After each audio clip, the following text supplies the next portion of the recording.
warahmatullahi wabarakatuh. Hai everyone, kembali lagi dalam kelas TOSA kali ini. Kita akan mempelajari mengenai English Practice 1 again about listening comprehension, yang mana sebelumnya kita sudah jelaskan tentang strategi-strategi atau cara-cara ya dalam mengerjakan tes TOSA ataupun TOEFL ya. Nah, kali ini sebelum kita menuju ke materi, saya akan mengulas terlebih dahulu mengenai materi kita sebelumnya, yaitu tentang part A, short dialogues, that is consist of skill 1, 2, 3 ya, yang mana Anda semuanya telah mengerjakan latihan dengan baik, yang mana nanti akan kita bahas di meeting selanjutnya ya. Dan kali ini kita akan mulai membahas mengenai masih sama tentang short dialogues in part A, but we'll have skill 4 to 6 ya, in listening comprehension English practice 1 ya. Jadi masih mengenai bagian A di dalam tes TOSA nanti, yang mana dalam part A tersebut merupakan short dialogues atau percakapan pendek. Karena seperti yang kita tahu bahwa short dialogues in TOSA or TOEFL, we have several skills ya. Kita memiliki beberapa skills yang mana ini harus Anda perhatikan untuk mengerjakan atau sebagai strategi dalam mengerjakan tes TOSA atau TOEFL. Okay, and now I'd like to explain to all of you about the part A short dialects, in which we have skill 4 to 6, yeah. And the strategies are we have to draw the conclusions about who, what, and where, yang mana dalam menarik kesimpulan ini itu terdapat di dalam skill 4 ya, yaitu mengenai who, what, and where. Siapa, apa, dan di mana. Okay. And then for the next, we have skill 5 ya, yang mana kita harus mendengarkan mengenai siapa dan apa, tetapi dalam bentuk pasif ya. Listen for who and what in passives. And then we have skill 6, in which we have to listen for who and what with multiple nouns, right? Jadi di dalam meeting kali ini, kita akan membahas mengenai strategies yang terdapat di dalam skill 4 to 6. Alright. Well, sebelum kita ke slide selanjutnya, saya berharap Anda semuanya benar-benar memperhatikan apa yang akan saya sampaikan, karena ini merupakan kunci bahwa Anda benar-benar bisa melakukan tes tersebut dengan baik ya. Jadi mohon diperhatikan mengenai skill-skill atau strategi yang ada di dalam skill tersebut, sehingga nantinya diharapkan Anda semuanya ketika mengerjakan tes TOSA ataupun TOEFL itu tidak mengalami kesulitan begitu ya. Okay, next. Well, let's talk about skill 4, in which the strategies are we have to draw the conclusions about who, what, and where. Yeah. To draw conclusions means, jadi Anda harus menarik kesimpulan dari apa yang disampaikan oleh speakers, ya, the native speakers, ya. Yang kita tahu bahwa speakers di dalam short dialects itu terdiri dari 2 orang biasanya, percakapan antara 2 orang, and usually ini dilakukan oleh between man and woman, and there will be the narrator, will have the questions. Jadi biasanya terdiri dari 2 orang antara laki-laki dan juga perempuan, tetapi untuk pertanyaannya akan disampaikan oleh narratornya. Okay. How to draw the conclusions about who, what, and where. Okay. sebelum kita menarik kesimpulan ya tentang siapa, apa, dan juga di mana percakapan tersebut berlangsung, you have to know that the answer of type of questions in the short dialogues is not clearly stated. Jadi, hal yang pertama yang harus Anda pahami terlebih dahulu adalah bahwa setiap jawaban yang ada di dalam jenis-jenis pertanyaan ya di dalam short dialogues tersebut itu biasanya tidak serta-merta dijelaskan begitu. Tidak serta-merta kita bisa menjawab langsung apa ini begitu. Jadi kita harus menarik kesimpulan terlebih dahulu. Oh, siapa yang kira-kira sedang berbicara ini ya? Nah, dari percakapan tersebut pastinya kita bisa menarik kesimpulan. Kemudian mengenai apa gitu, yaitu topiknya tentang apa.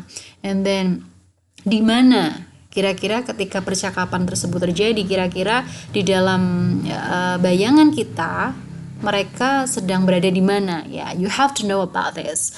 Alright, and the next when you draw some kind of conclusion,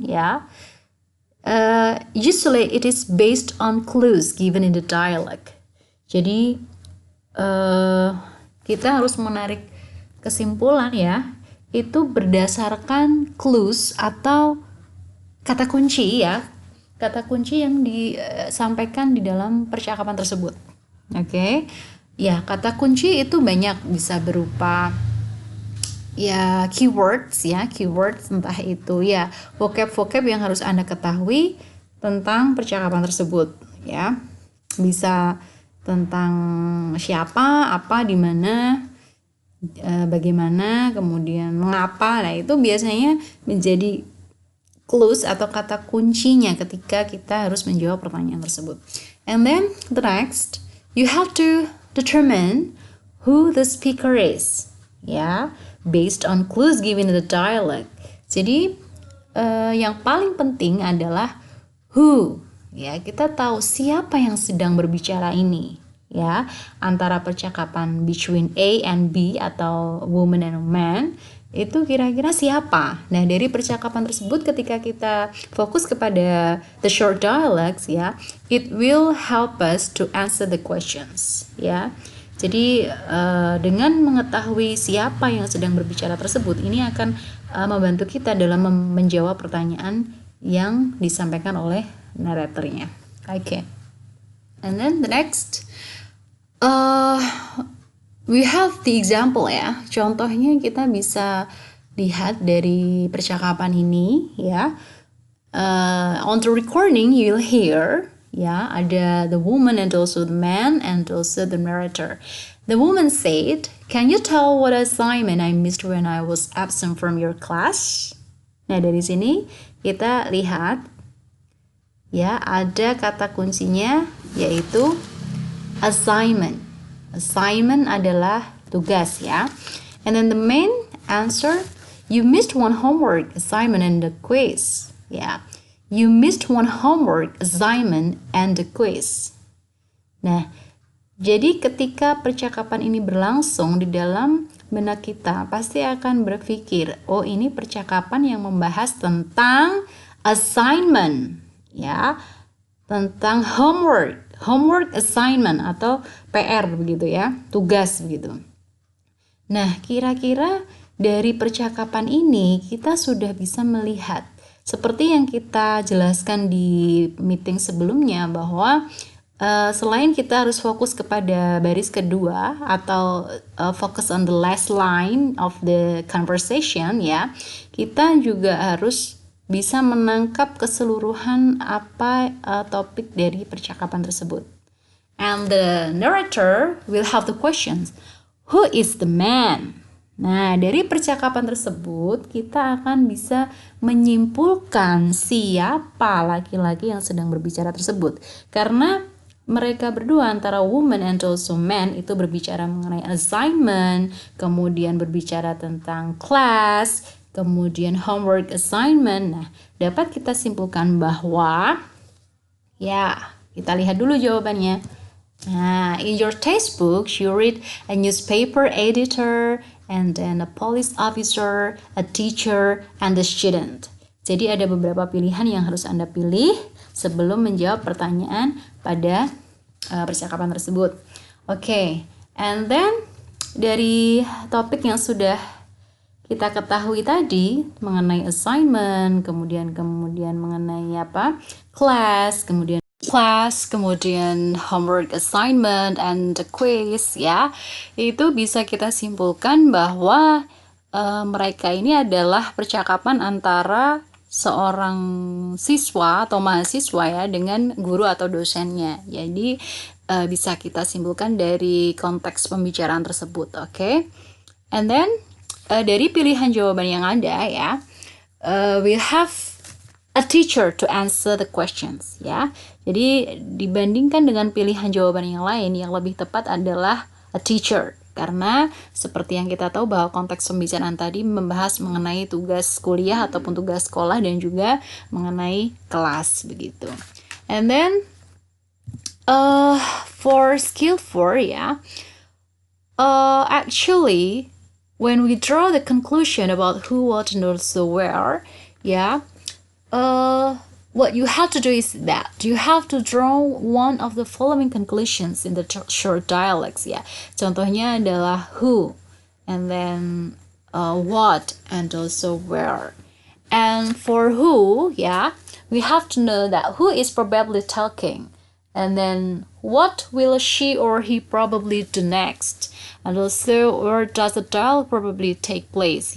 Take place di sini maksudnya adalah di mana kira-kira percakapan tersebut terjadi begitu. And then, dari ketiga hal ini biasanya 3 pertanyaan ini sering muncul di dalam pertanyaan di dalam short dialogues ya.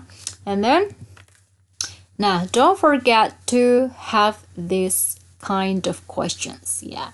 I'm sure that all of you had all of these questions in the senior high school. Jadi mungkin Anda semuanya sudah tidak asing lagi dengan WH questions yang terdiri dari what, who, and then where, when, why, and also how pastikan di dalam benak Anda semuanya ketika Anda mengikuti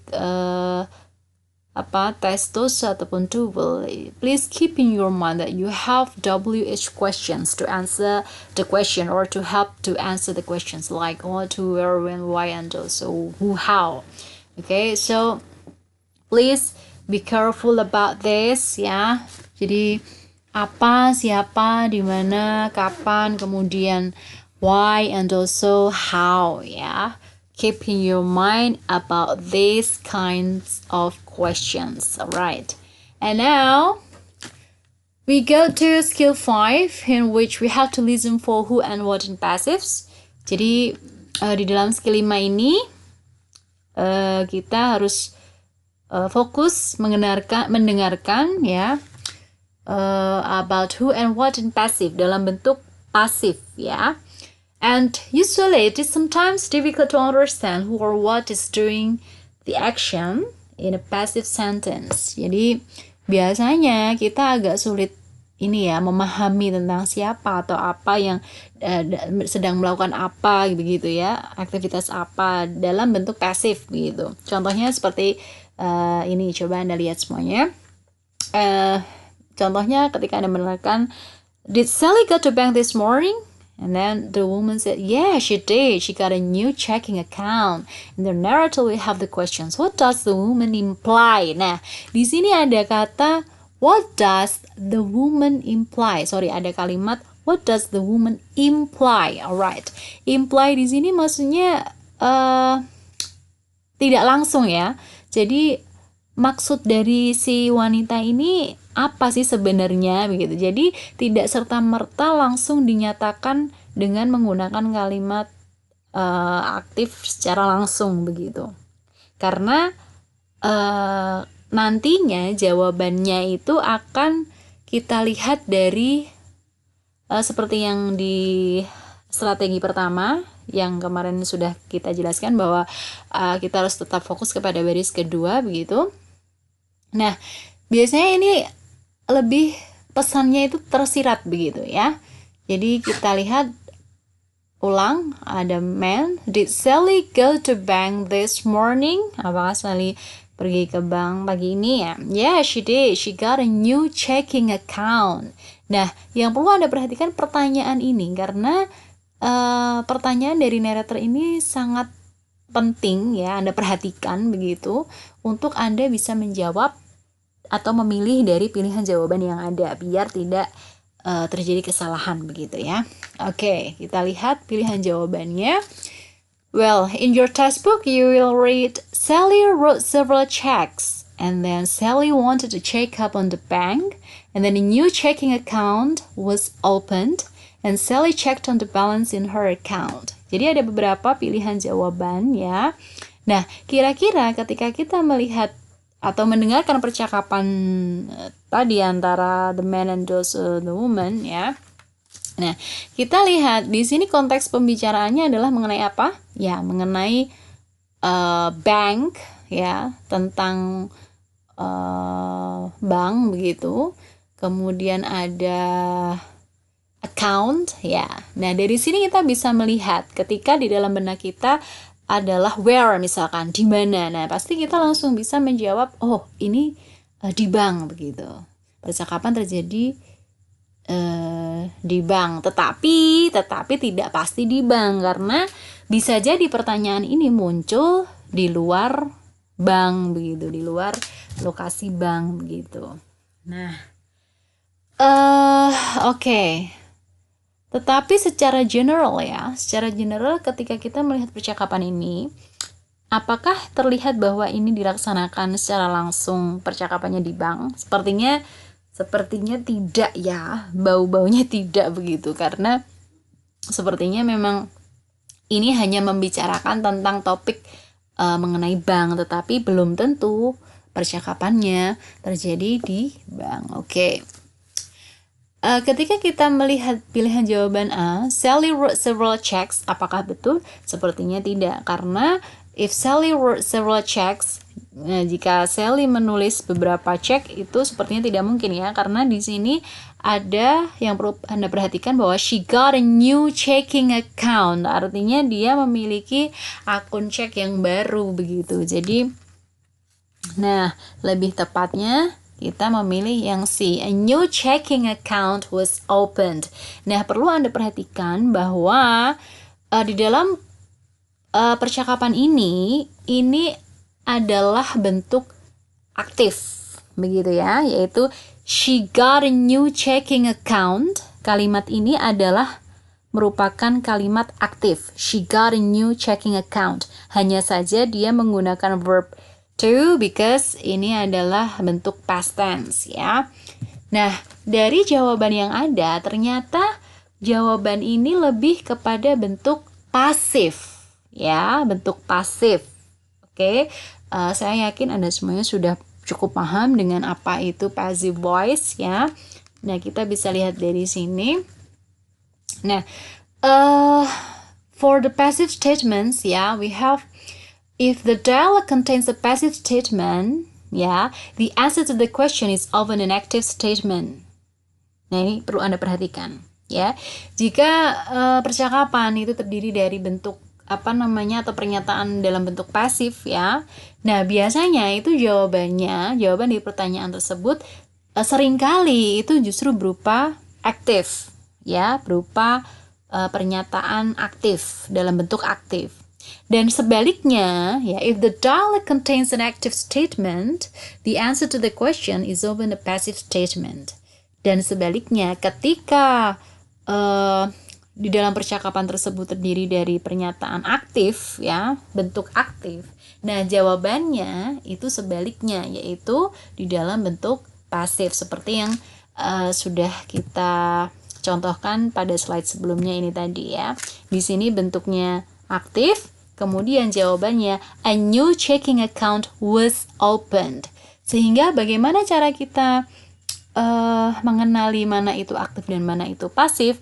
Nah, sebentar, sebelum kita menuju ke cirinya ya, kita ada catatan sedikit bahwa you have to check carefully who or what is doing the action in these questions. Jadi yang perlu Anda perhatikan adalah Anda benar-benar harus memahami dan hati-hati untuk mengira-ira siapa atau apa yang sedang dilakukan di dalam percakapan tersebut. Oke, jadi ini adalah catatan penting yang harus Anda perhatikan. Jadi jangan asal menebak siapa yang ada di dalam percakapan tersebut jadi jangan asal menebak atau mengira-ira mengenai siapa yang sedang berbicara ini atau mungkin apa profesinya, kemudian apa yang mereka lakukan. Itu jangan asal menebak atau mengira-ira ya. Karena dalam proses menebak atau mengira-ira itu kita juga butuh menggunakan akal pikiran atau logika ya dalam memahami konteks pembicaraannya ya, tidak hanya sekedar memilih ini profesi sebagai dokter, ini sebagai polisi dan lain sebagainya. No, but we have to know the context of the conversation. Kita harus benar-benar tahu konteks dari percakapan tersebut secara keseluruhan, tidak hanya satu kata atau dua kata saja. Okay, like this. So this is the active and also passive pattern ya. Untuk mengingatkan Anda kembali bahwa perbedaan antara bentuk active and also passive itu terdapat di dalam polanya. Oke. For the active statements ya, contohnya seperti ini. Saya buat contoh simpel saja agar Anda semuanya bisa memahami.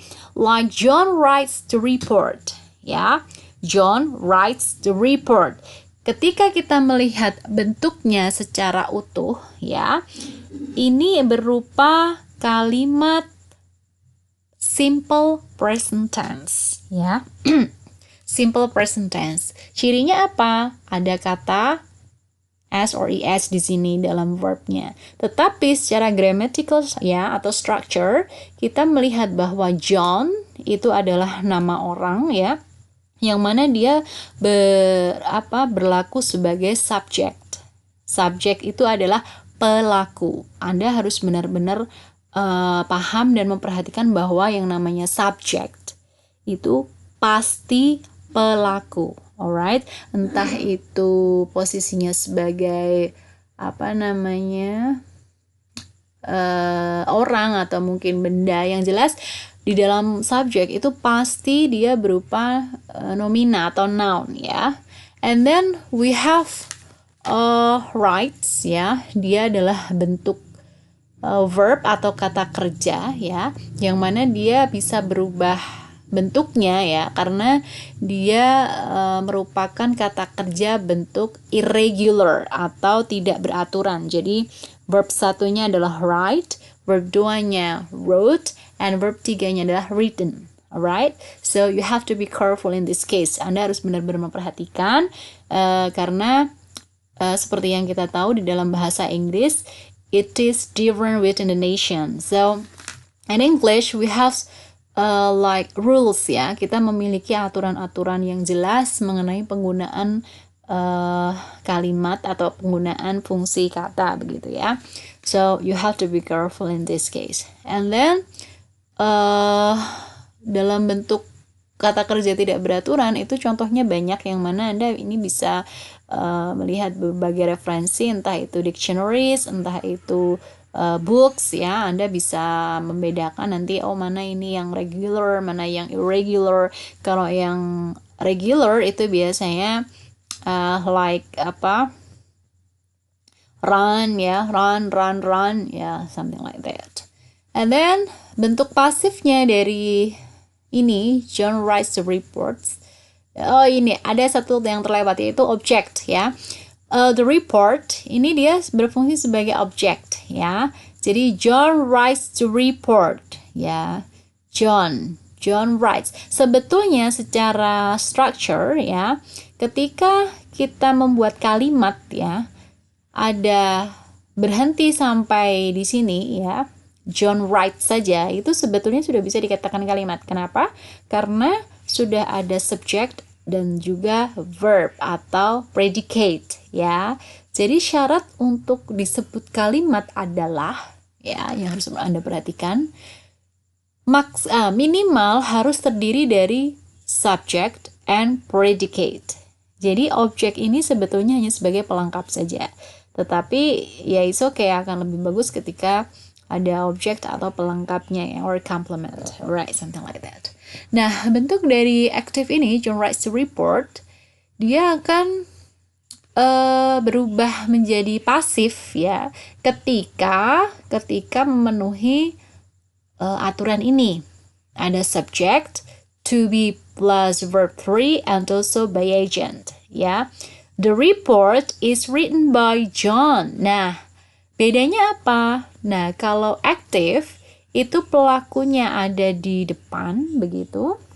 Kemudian passive itu yang dikenainya berubah menjadi di depan. Jadi dibalik begitu. Jadi yang awalnya John itu di depan, dia menjadi di belakang. Kemudian the report yang tadinya di belakang menjadi di depan. Itu adalah pasif.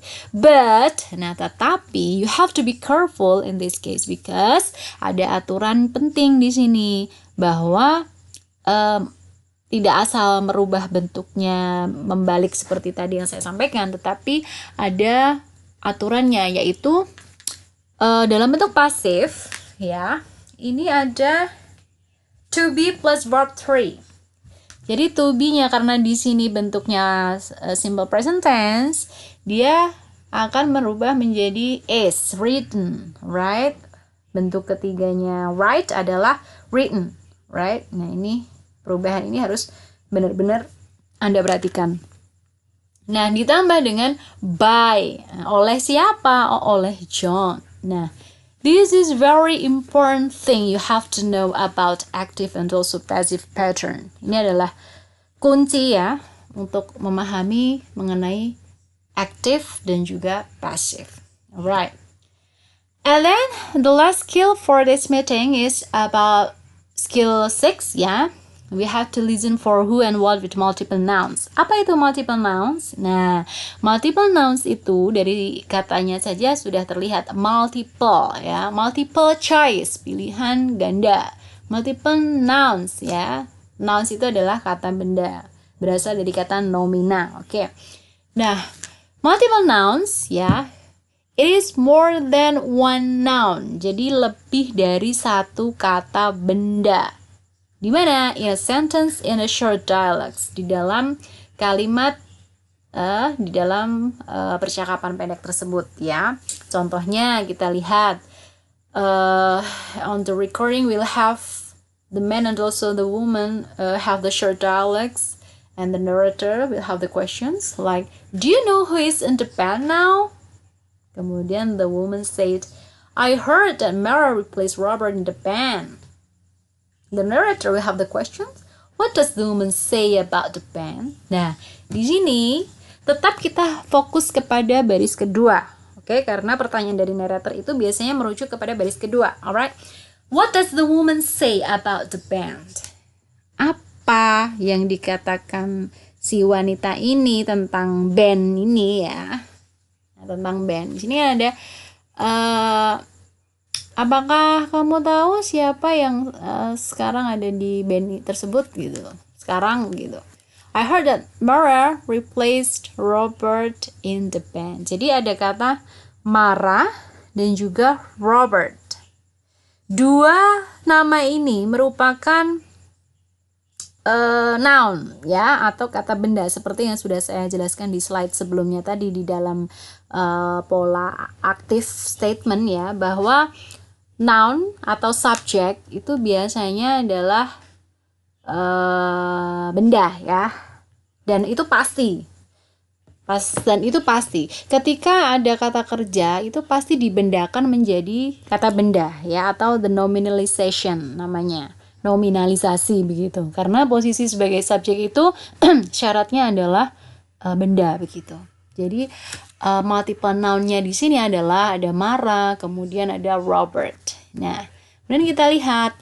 Nah, di sini ada pilihan jawaban. Robert became a new member of the band, and then Robert took Mara's place in the band, and then Mara didn't have a place in the band, and Mara took Robert's place in the band. So there are several answers you have to choose in this case.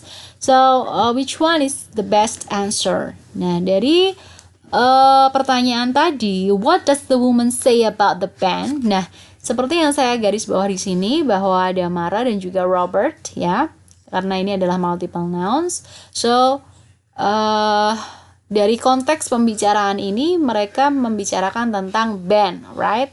Topiknya adalah mengenai band. Tetapi who ya, who itu yang ditanyakan oleh the man. Nah, sekarang kita lihat beberapa pilihan jawabannya yang terlihat lebih tepat ya, jauh lebih tepat adalah di Mara took Robert's place in the band.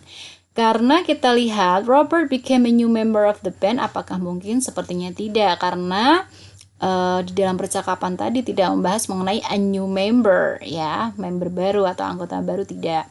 And then for B, Robert took Mara's place in the band, sepertinya tidak juga, karena posisinya yang menggantikan Robert adalah Mara. And then Mara didn't have a place in the band, tidak juga sepertinya. Karena apa? Karena Mara sendiri yang menggantikan Robert, makanya dia memiliki tempat atau berada di dalam band tersebut, sehingga yang paling tepat adalah Mara took Robert's place in the band. Yeah. Okay. That's it for my explanation about skill 4 to 6, yeah. And I hope that you understand about what I explained to all of you. And then for the next exercise, yeah, you have to check your WhatsApp group. Yeah, I'll send you the link, yeah, to do the exercise. And then don't forget to submit the result and also send it to your class coordinator for due date Wednesday, November 18, 2020. And then please try to answer the questions carefully with the strategies explained in skill 4 to 6, yeah.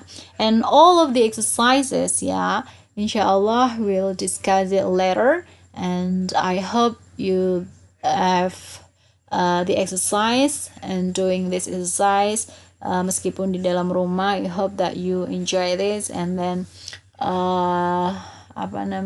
be serious, yeah, to this exercise, because it will determine you whether you pass the exam for Tuesday or not.